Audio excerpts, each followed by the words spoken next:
Unit 2, Day 3. Today's a half day at school, so we're going to do a short lesson. It's on prime factorization, and many of you have already messed around with prime factorization, which is a great sign. I want to begin by showing off my factor trees, and I also want to show off the fact that if you don't do it the same way that I do, but we come up with the same result, then our prime factorization is spot on. For example, when I see 75, I think of 25 times 3, but I've seen other students that think of 5 times 15. Now, to me, that seems crazy, but to them, maybe this seems crazy. The neat part about this is no matter how we break this down using our factor trees, every prime number just comes down, every composite number gets branched off, or over here, every prime number comes down and every composite number gets branched off. We should end up with the same thing at the end, 5 times 5 times 3, or 5 times 5 times 3. Since our rows at the bottom might not be consistent, however, it is normal to write your prime factorization from the smallest number up to the biggest number, and it makes sense to write it in exponential form. So what I'm going to do is I would start out by saying 3 times 5 times 5, or 3 times 5 times 5. So I'm going to write it like this. But because this is an exponential form, I would rewrite it as 3 times 5, and since there's 2 of them, squared.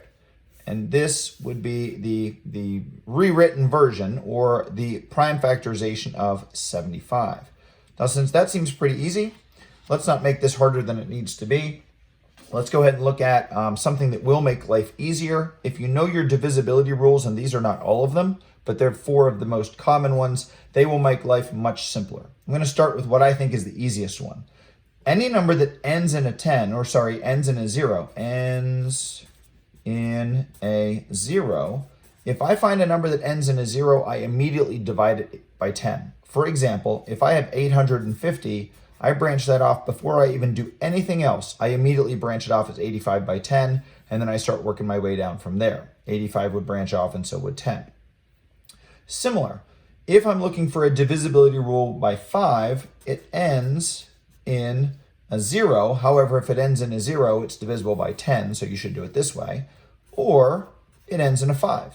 So if I have 235, I'm going to immediately branch off 5 and, gosh, what would that be? 47, I think.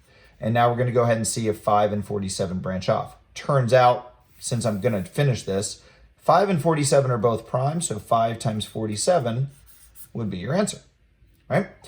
If you have, let's jump up to the next easiest one, 2. If the number ends with an even number.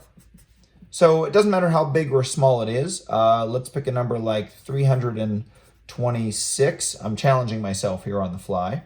That's not divisible by 10. It's not divisible by 5, but it is even. I can see that it's even because it ends in an even number.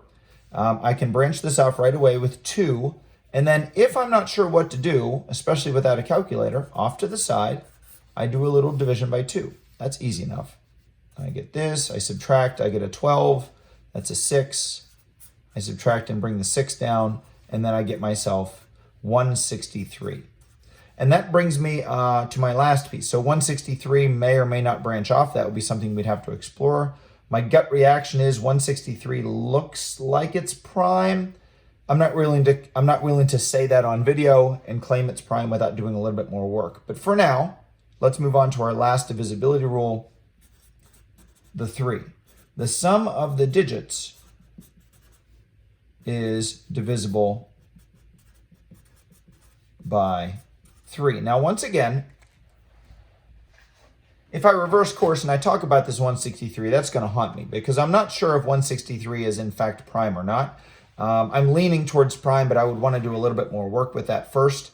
I'm thinking it out kind of in my head, and I think it's going to be prime, but there's some numbers out there I want to check. Like I'm curious if 13 or a 17 or something really kind of out of the ordinary goes into 163. And we could do that work with just long division. But since I want to stay on point here, and let's talk about the sum of the digits is divisible by 3, let me give you an example. Let's imagine I came up with a number that looked like 120. Oh gosh, let's do 126. Now, I know 126 is not divisible by 10 or 5. I know it's divisible by 2, But I suspect that if I take the 1 plus the 2 plus the 6, 1 plus 2 is 3, 3 plus 6 is 9, and 9 is divisible by 3 evenly, what that tells me is 126 is divisible by 3 as well. And if it's divisible by 3, and I'm not sure how many times it goes in, this is going to be a theme you're going to see. You do a little long division off to the side. This is a 4, bring down the 6, this is a 2, so it goes in 42 times. And once again, this one I think we could confirm is prime, so we would just bring that down, and the 42 we would branch off, and we would keep using factor trees. So my goal here is to simply identify that there are some divisibility rules. Watchers of the video might know that there's a rule about the number 6, there's a rule about the number 9, there's a rule about, well, there's lots of rules if we really want to get in depth, but I want to give you some easy ones that I think you can identify right off the bat. And then the final piece is to show off what happens when we have to do prime factorization. There are times when you have to prime factor something, and when you try to branch it off, you simply can't come up with anything besides 17 and 1. And I want to be clear that 17 and 1, while I don't disagree that 17 times 1 equals 17, if this is all you can do, that means this number is prime right off the bat. So if you had the option, you would simply write the word prime. If you had a box or something you were typing into, or a line on a test or a quiz and said, what's the prime factorization? I suppose you would simply write down the number 17 and you'd be done. If you see a number that only branches off with two numbers, like 2 and 7, and both of these are prime, so we're done. Again, if you had to write this down using prime factorization, you'd go smallest times the biggest. Some teachers will put an X, some will use a dot. Some math programs, like online math programs, will want you to use an asterisk. And finally, this one looks quite a bit harder. However, I got a hint here. It ends in 0, so we already learned that we can divide it by 10. And the 10 is super easy. It's just 5 times 2. So that means the 10 is kind of done with. And now all I need to do is fight with the 126. 126 was a previous example. We know it's divisible by 3, and it went in 42 times. By the way, notice how I'm keeping my rows nice and even and neat. Even though I don't have lined paper here, I'm trying to make a point to keep things neat. Now the 3 is prime, so I'm going to bring that down. The 42 is not prime because it ends in a 2. So 2 times, well, 42 divided by 2 is 21. The 5 is prime, and the 2 is prime. Notice once again, all of these numbers in a nice neat row, if we multiply these together, they would still equal 1,260. Well, one more time, the 3 comes down, the 2 comes down, the 21 becomes 7 times 3. I think we would all agree with that.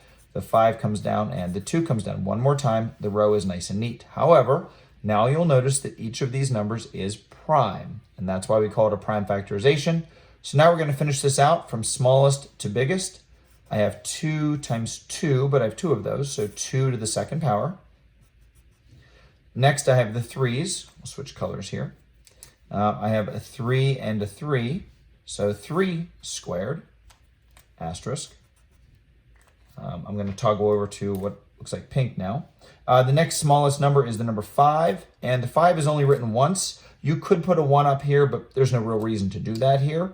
And then finally, we're going to go with the 7, and I'm not going to switch colors on this one. I'm just double underline it and put a 7 in. And this would be my prime factorization of 1,260. On this half day of school, good luck.